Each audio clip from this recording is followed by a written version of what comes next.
Si Lovie Poe nga ay ikinasal na sa British movie producer na si Montgomery, Monty, Blencowe.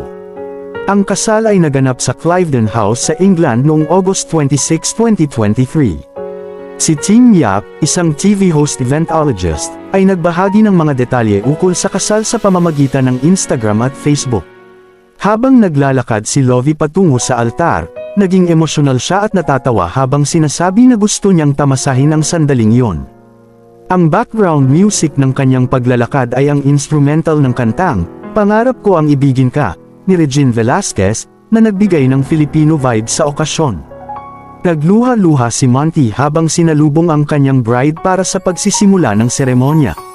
Ang kanilang engagement ay naganap noong December 2020, ngunit inanunsyo lamang ni Lovie noong August 8, 2023.